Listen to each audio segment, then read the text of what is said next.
Olá a todos, sejam bem-vindos ao nosso canal. Hoje vamos embarcar em uma jornada fascinante e profunda através do tempo e da fé. Vamos explorar as 7 igrejas do Apocalipse, uma das passagens mais enigmáticas e reveladoras da Bíblia. Escritas pelo apóstolo João na ilha de Patmos, por volta do ano 95 d.C., essas cartas, ditadas pelo próprio Jesus, não eram apenas para comunidades daquela época. Elas traçam um mapa profético da história da Igreja, desde seus primeiros dias até o tempo em que vivemos hoje. Cada mensagem é um espelho, refletindo desafios, vitórias e advertências que ecoam até nós. Então, prepare seu coração e sua mente para descobrir o que o Espírito diz às igrejas. Vamos começar nossa jornada em Éfeso, uma metrópole da antiguidade, um centro de poder, cultura e religião pagã. A igreja de Éfeso era conhecida por seu trabalho duro, sua perseverança e principalmente por sua pureza doutrinária. Eles não toleravam falsos apóstolos e combatiam o mal com firmeza. Parecia a igreja perfeita, não é mesmo? Mas Jesus tinha algo contra eles. Abandonaste o teu primeiro amor.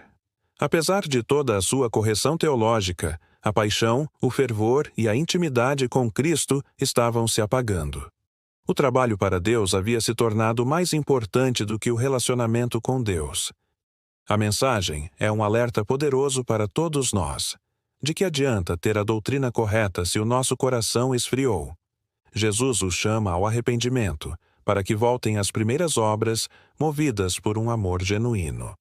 De Éfeso, seguimos para Esmirna, a igreja sofredora. Esta era uma cidade onde a lealdade ao imperador romano era exigida, e os cristãos que se recusavam a adorá-lo enfrentavam perseguição implacável, pobreza e tribulação. A eles, Jesus se apresenta como o primeiro e o último que esteve morto e tornou a viver. Uma fonte de esperança infinita. Ele olha para a sua pobreza material e diz: "Mas tu és rico." Ricos em fé, em espírito, em fidelidade. Esmirna é uma das 2 únicas igrejas que não recebem nenhuma repreensão de Cristo. Ele os encoraja a permanecerem fiéis até a morte, prometendo a eles a coroa da vida.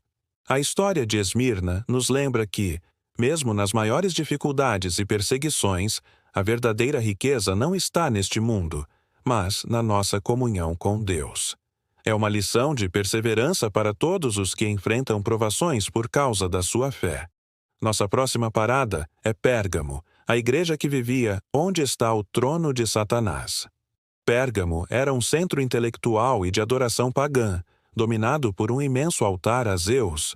A igreja ali era corajosa, mantendo a fé mesmo diante do martírio. Jesus elogia sua firmeza. No entanto, havia um problema grave: a tolerância.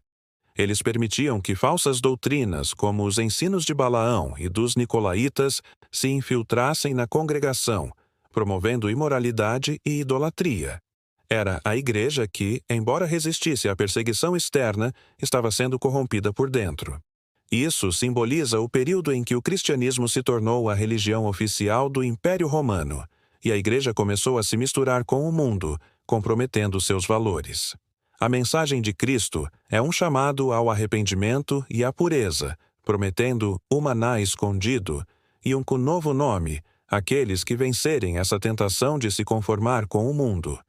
Agora chegamos a Tiatira, a igreja que tolerava o pecado. Embora fosse uma cidade menor, a carta para ela é a mais longa. Jesus começa elogiando suas qualidades. Suas obras, amor, serviço e fé estavam crescendo. Eram melhores no final do que no começo. Mas um problema gravíssimo manchava tudo isso. Eles toleravam uma falsa profetisa, a quem Jesus chama de Jezabel.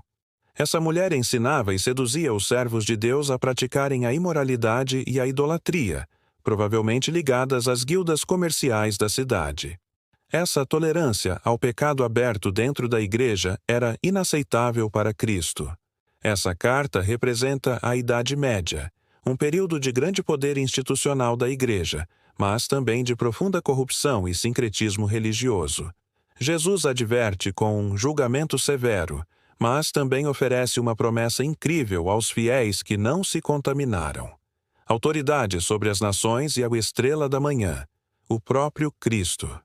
Avançando no tempo, chegamos a Sardes, a igreja que tinha fama de estar viva, mas estava morta. Sardes era uma cidade que já havia sido grandiosa, mas vivia de sua reputação passada. A igreja ali refletia isso.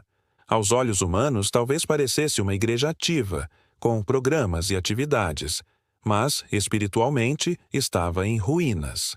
Jesus os repreende duramente. Acorda, fortalece o que resta e que estava para morrer. A mensagem de Sardes é frequentemente associada ao período da Reforma Protestante. A Reforma começou com um poderoso retorno à palavra de Deus, mas, em muitos lugares, com o tempo, caiu no formalismo e na ortodoxia morta, perdendo o fervor inicial. No entanto, mesmo em Sardes, havia um remanescente fiel. Alguns que não contaminaram suas vestes. A eles, Jesus promete que andarão com ele de branco, e seus nomes jamais serão apagados do livro da vida. Que alívio é chegar em Filadélfia, a igreja fiel. O nome da cidade significa amor fraternal, e essa é a segunda igreja que não recebe nenhuma repreensão de Jesus. Cristo se apresenta como aquele que é santo e verdadeiro, que tem a chave de Davi, que abre uma porta e ninguém pode fechar. A igreja de Filadélfia tinha pouca força, não era uma mega igreja poderosa aos olhos do mundo. Mas eles tinham algo muito mais valioso. Guardaram a palavra de Deus e não negaram o seu nome. Por causa de sua fidelidade, Jesus colocou diante deles uma porta aberta, uma oportunidade única para a evangelização e o avivamento. Esse período é associado ao grande despertar missionário dos séculos XVIII e XIX, quando o evangelho se espalhou pelo mundo como nunca antes. A promessa para eles é de proteção e de serem feitos colunas no templo de Deus, seguros para sempre. Finalmente chegamos à última igreja, Laodiceia. Uma igreja que reflete de forma assustadora muito do que vemos hoje. Laodiceia era uma cidade incrivelmente rica, autossuficiente, famosa por seus bancos, sua indústria têxtil e sua escola de medicina. E a igreja de lá absorveu essa mentalidade. Eles diziam: sou rico, enriqueci e de nada tenho falta. Mas a avaliação de Jesus era brutalmente oposta. Não sabes que és um coitado, miserável, pobre, cego e nu. Eles não eram frios nem quentes, eram mornos. E essa mornidão espiritual era repugnante para Cristo. Eles tinham uma religião de aparências, confortável e sem compromisso. Mas, mesmo aqui, na carta mais dura de todas, vemos a graça de Jesus. Ele não os abandona. Ele oferece a solução: comprar dele ouro refinado, vestes brancas e colírio para os olhos. E então vem uma das frases mais famosas da Bíblia: eis que estou à porta e bato.